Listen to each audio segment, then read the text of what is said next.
I wanted to again say thank you for joining us. This is the first Wednesday Connect that we have going on, and I want to thank Bryan Devore. He's our first speaker, and he'll tell you a little bit more about himself in a bit. We have great speakers lined up for this month, and it's going to be every Wednesday at 10 a.m. So I hope you can come back and see us.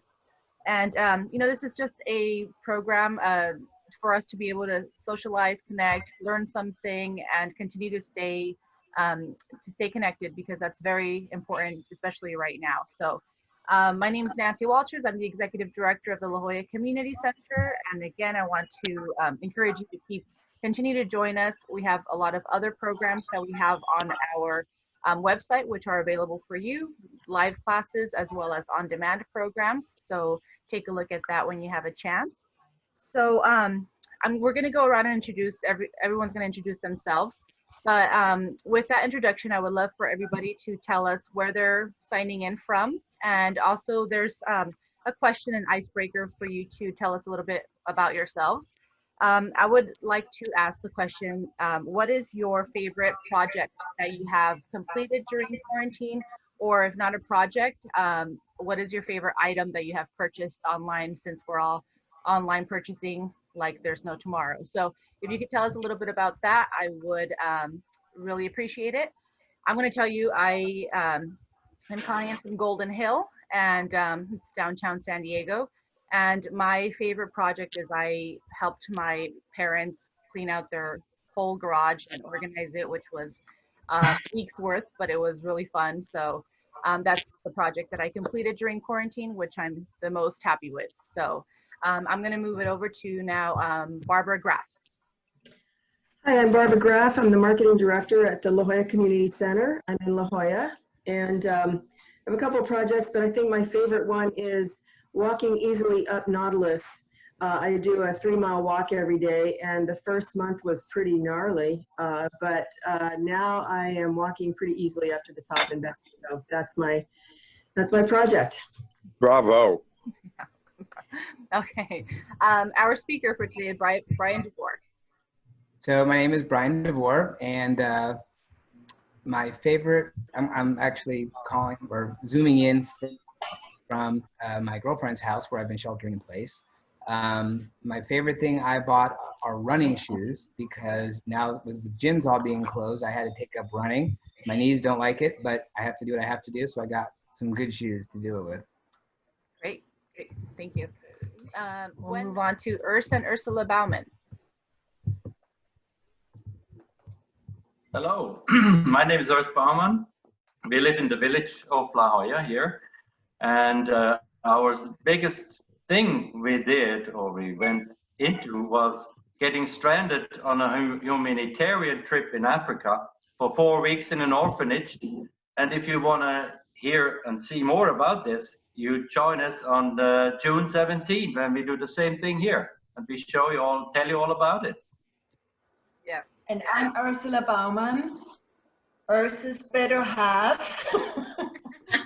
And I'm back to work as a faux finisher, and that's why I might have to leave this meeting early, because I have a client waiting for me. Great. Thank you both. And we look forward to the 17th.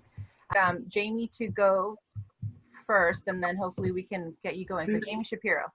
Hi, good morning, everybody. Sorry, I was running the groceries up. So I've had, I've worked with Bryan, and I wanted to come and support him, and I'll be your speaker next week, so you'll learn more about me.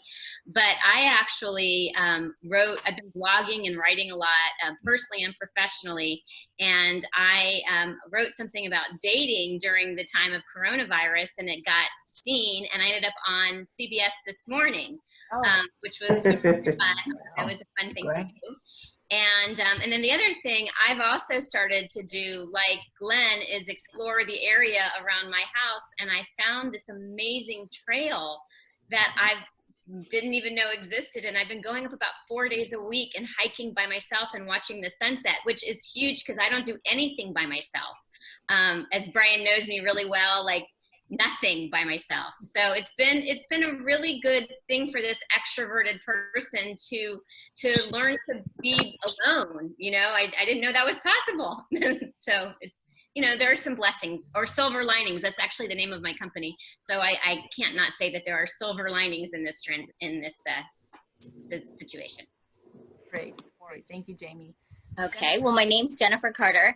I'm going to be speaking, one of the last speakers. So I'll be talking about whole food, plant-based, and great immunity foods. And so one of the things I've been working on is just cooking a lot, coming up with some new recipes, new juices that I've been creating. And I have a little boy, and so he has been home, and I've been really busy homeschooling him, which has been a huge project. And we've been exploring the neighborhood because we just moved here in December, and then everything shut down. So we've been just really exploring and trying to meet the neighbors a little bit, just passing by and giving them a wave. But it's all new for us, so it's been really great just to explore our neighborhood. I'm going to introduce Bryan, but I do want to, before we get going with that, thank the other speakers who are all logged in here, which is amazing. Thank you for that, Jamie, Ursula, and Jennifer. They'll be joining us the following 3 Wednesdays at 10 a.m., so please come back and see them. So I'm going to tell you a little bit about Bryan, and then he'll go into his presentation. Bryan Devore is a realtor and director of senior services with Berkshire Hathaway HomeServices California Properties. Holding the senior real estate specialist designation, Bryan specializes in creating solutions for the real estate needs of seniors throughout San Diego County. He is the co-host of Senior Savers, a reality TV show that presents the myriad of services available for seniors and their families. And I believe Jamie is the other co-host, correct? He is. Okay, well, thank you so much for being here, and Bryan, take it away. Great, thank you. Thank you very much for asking us to do this, and glad we could be here. All right, so I think the best way to do this, I'm going to share my screen. I did a presentation, but before we begin, if anyone wants to maybe say why they're joining this particular presentation, what are you looking to get out of this? I want to make sure that I address those things as best as possible. Does anyone want to share? I'm a senior with a home that I've lived in for a long time, and I still have a mortgage on it. And I had a medical issue, so I'm not able to work. I have a disability policy, which has enabled me to continue to pay the mortgage. But after that runs out, I need to figure out what I'm going to do. And I'm developing some businesses online that are starting to become successful slowly.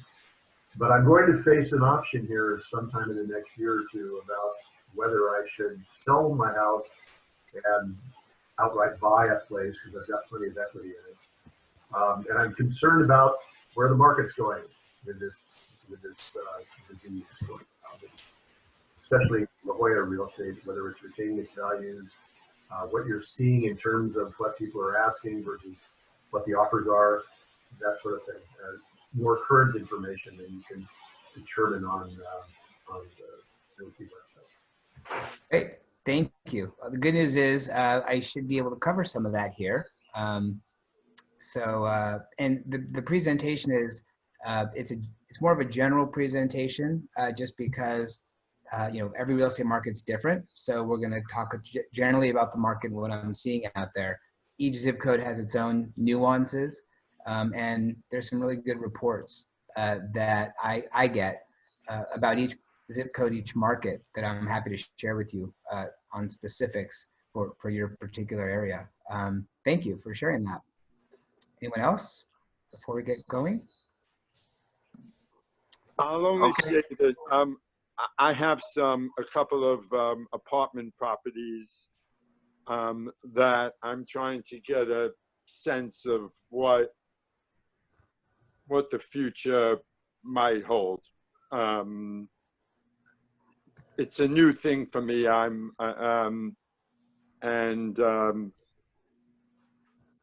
don't know if they're for sale or not, and at what point they will be, if they will at all.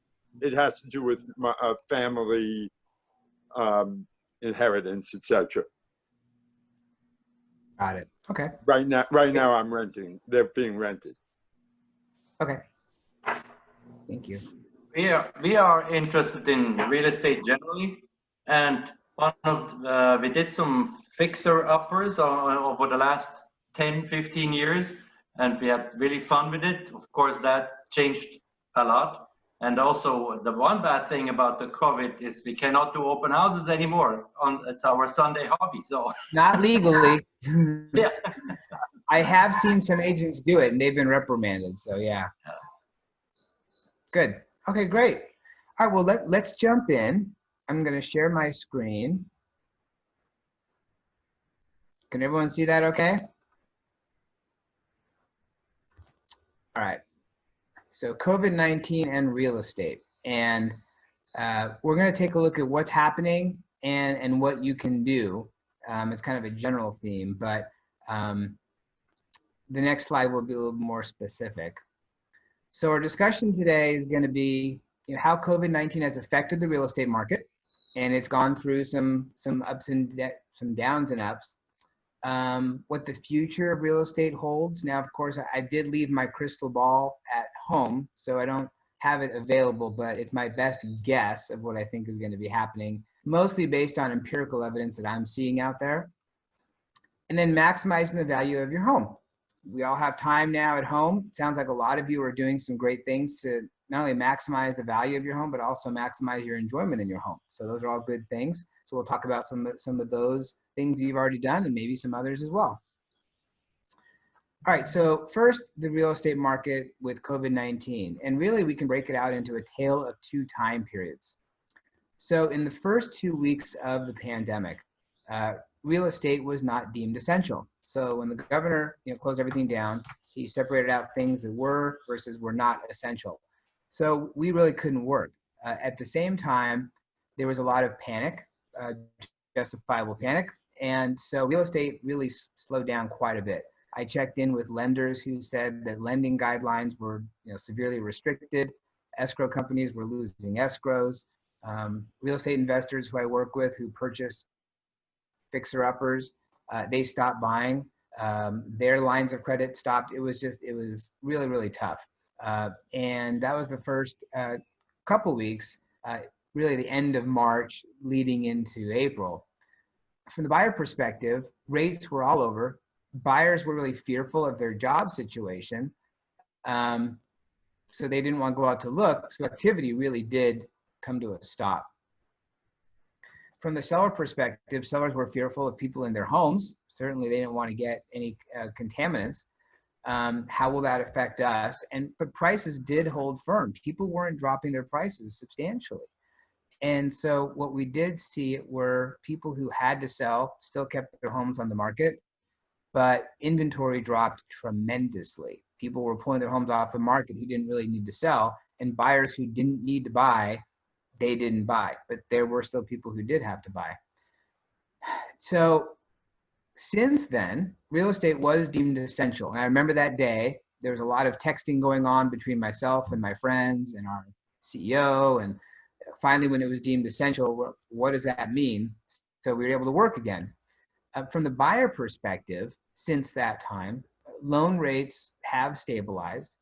Buyers largely are less fearful of their job situation.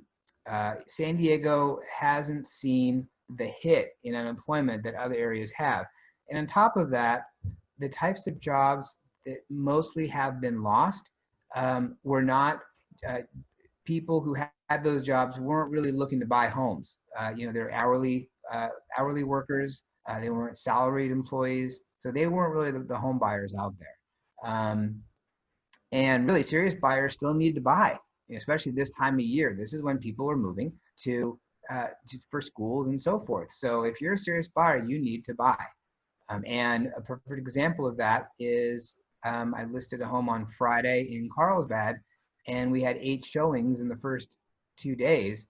And we had 3 offers, 1 over list price, which was I thought was a stretch. And all the buyers who came in, they were seriously in the market to buy. They were not kicking tires.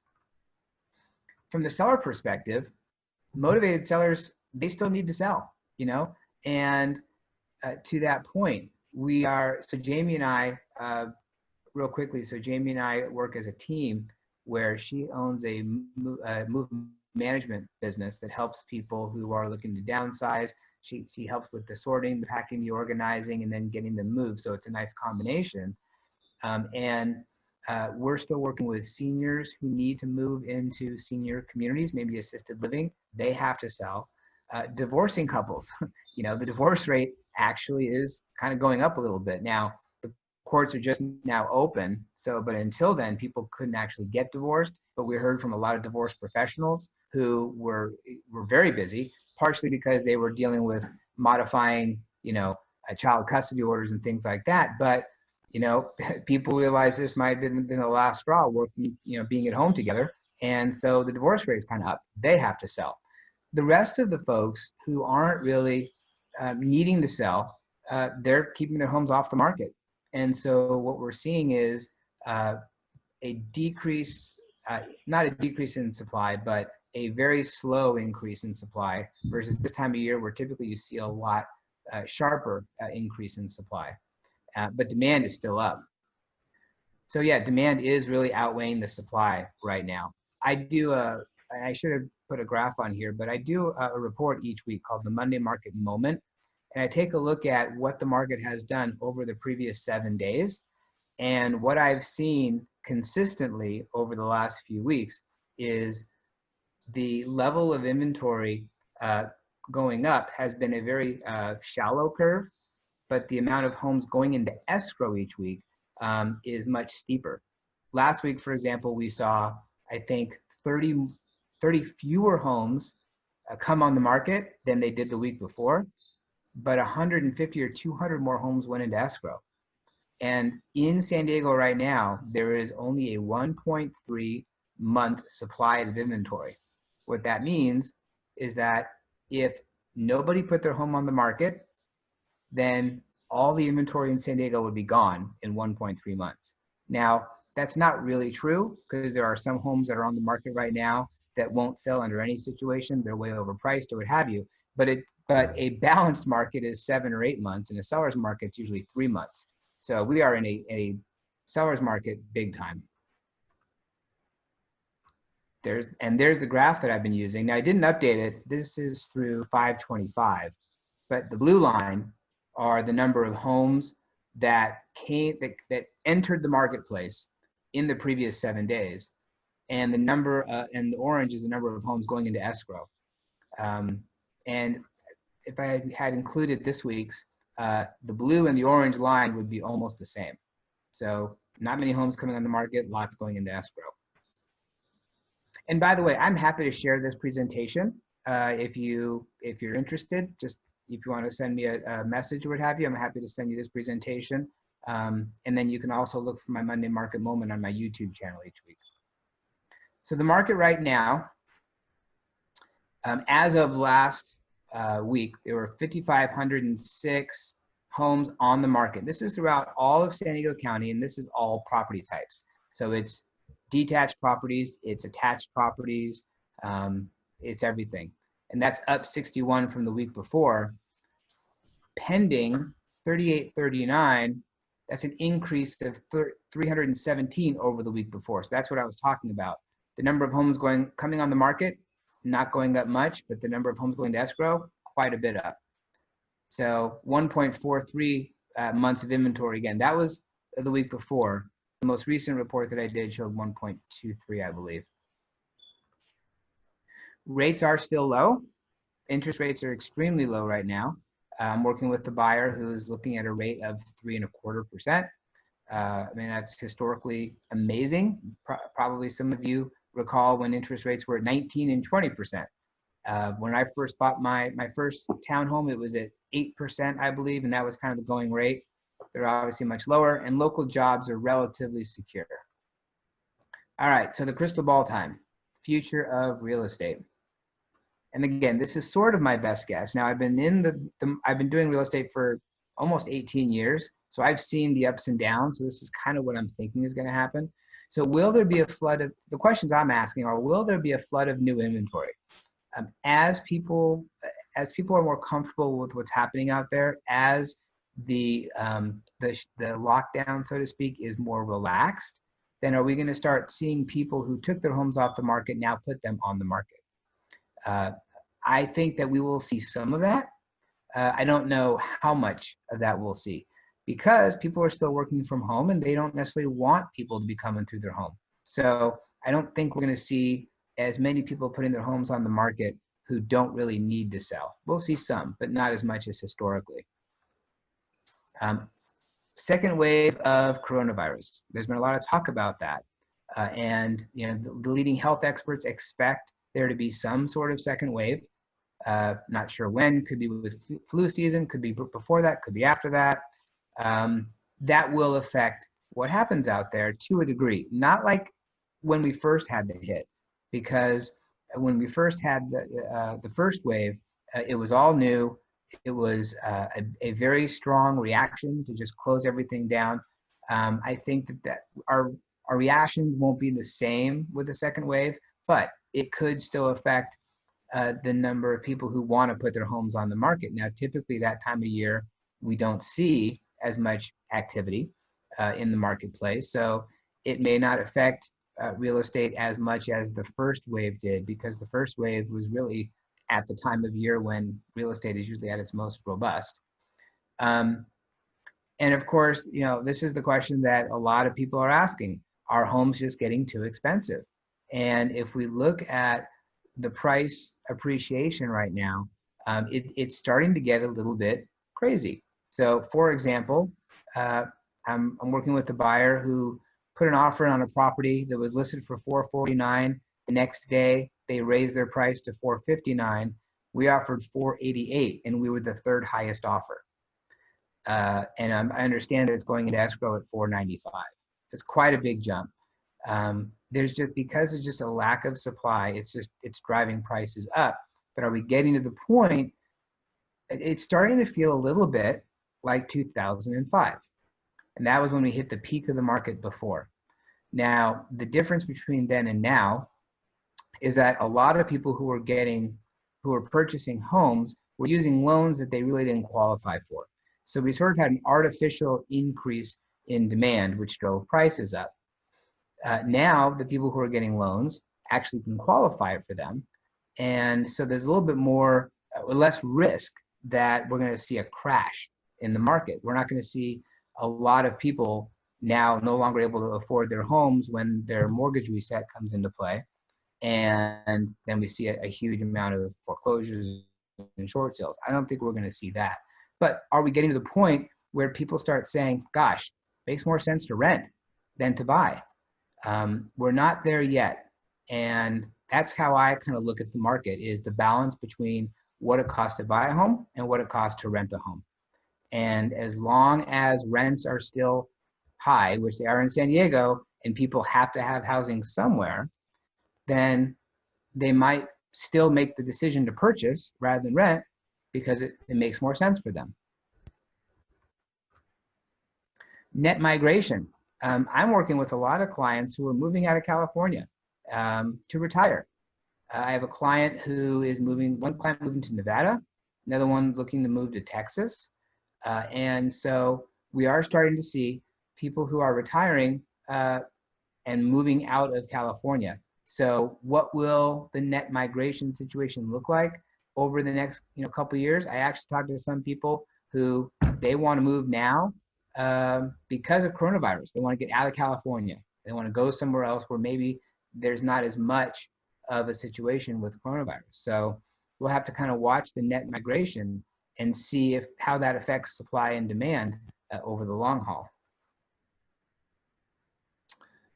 So let's transition now to what people are looking for right now in their home, challenges that homeowners are currently facing with their home. And I pulled this off the internet. The biggest challenge that people are facing as we are sort of sheltering in place is a lack of storage, which is kind of interesting because as Jamie can tell you next week, we maybe don't need as much storage as we think we do, but that's what their mindset is. Lack of ample lighting, 24%, lack of workout space, 23%, lack of workspace for me, 23%, and then lack of outdoor space, lack of work-life balance, lack of privacy, lack of workspace for my spouse. So apparently the people who answered this care more about themselves than their spouses, not healthy. and then lack of space for their children, and then other. So these are the issues that people are facing, because what we're seeing now is people are spending more time in their home. They have more time to think about their home situation. You know, if they're only spending part of the, 8 hours sleeping and maybe a couple hours a day at home otherwise to eat or what have you, now it's almost 24/7 in a lot of cases. People have time to look around and say, well, gosh, maybe I need more light if I'm going to be working from home, or maybe I need more storage for my stuff, or maybe I need less storage. Workout space is obviously big because people can't go to the gym. So these are the things that people are starting to think about as they transition into what kind of home improvements can I make?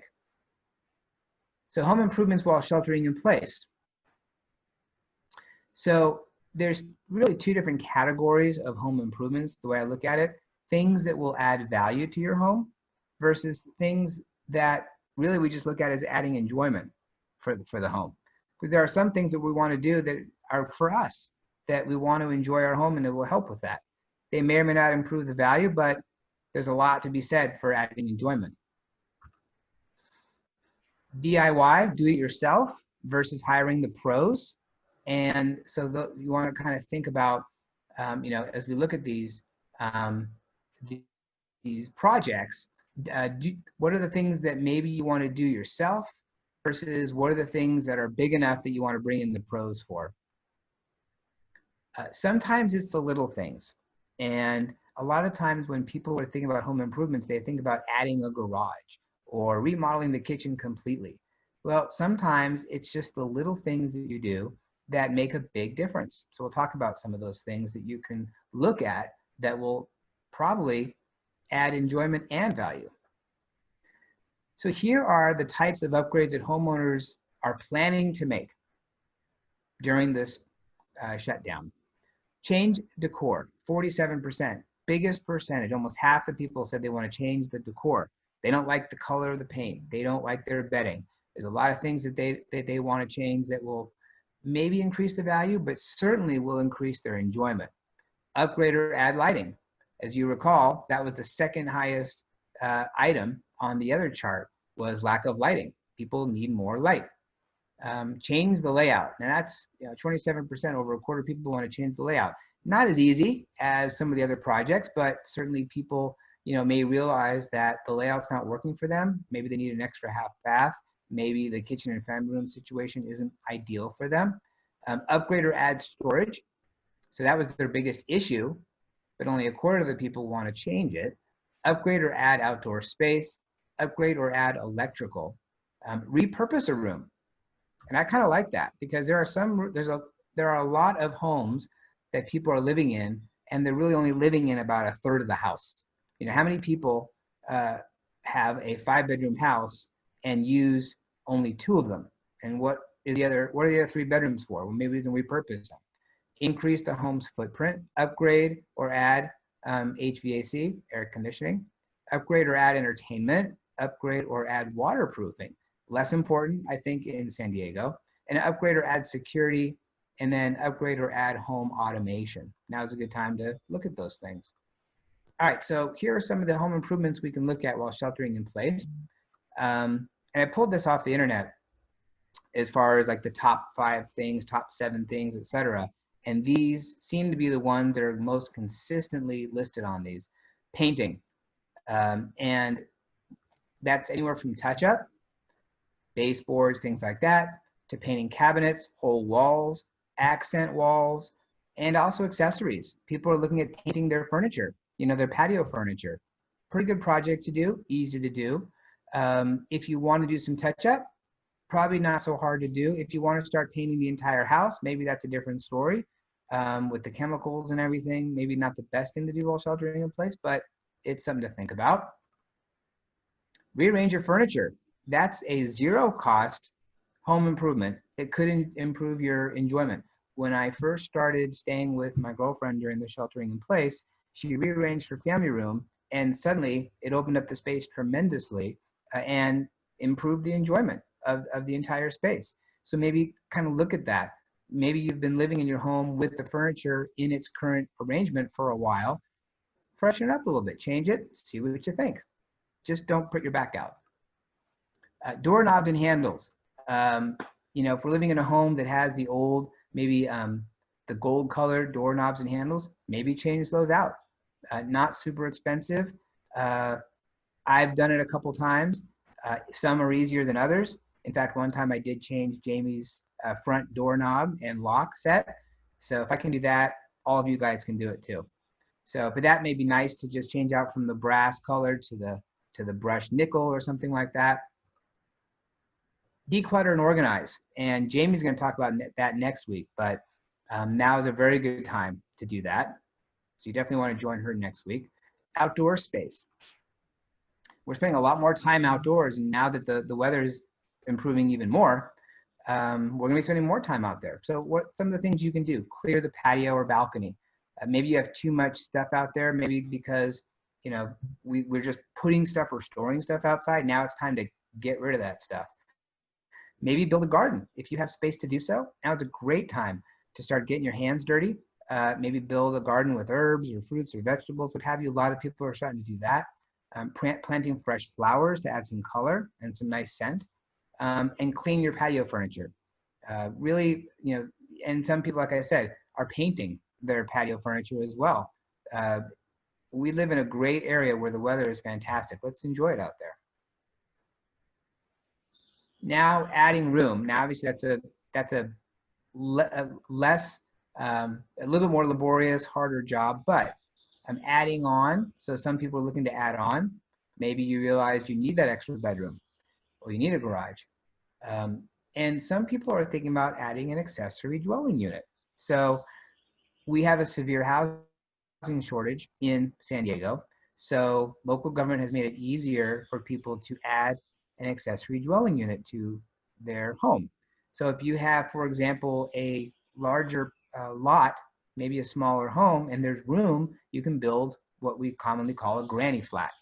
So some people are looking to do that, and what they've done is made it easier with the permitting process and so forth. So people are looking to do those things. Some people are looking to add on an accessory dwelling unit that's attached to the home.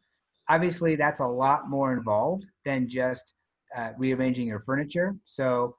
But some people are looking to do that to add value to their home. And it definitely does add a lot of value to your home. That's it. Nancy, I think I did it in about 20 minutes or so. I see there's a chat here. Yes, Stephen, I'd be happy to provide that for you. Thank you. Any other questions? Thank you, Brian. Yeah, that was my question for anybody else. If anyone has any questions, please feel free to unmute yourselves at the moment and ask Brian, since we have him here. I don't see any questions on the chat, so.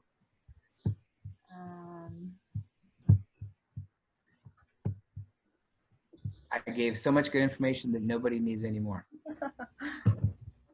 I think that's the case. I don't see anybody else, but I want to share my screen just to remind everybody of the upcoming speaker. So give me one sec.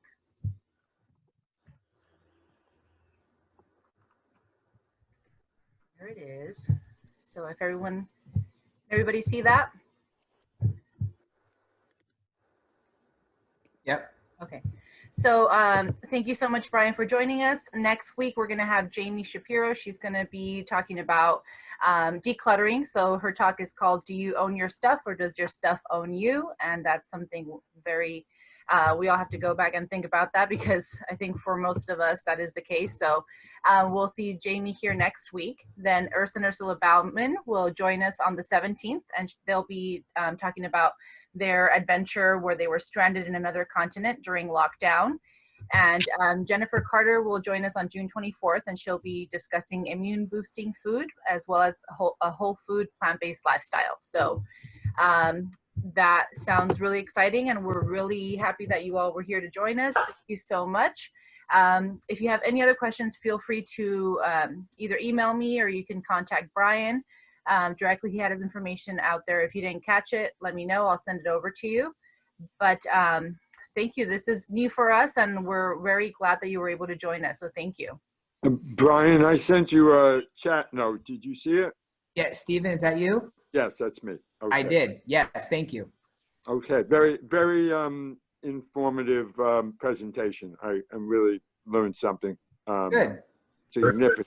Really good. Thank Really enjoyed that. My pleasure. All right. Thank you all. Share this information, invite friends for next time, and we'll see you then. Take care. you. Great. See you Bye. guys Thank you, next week. everyone.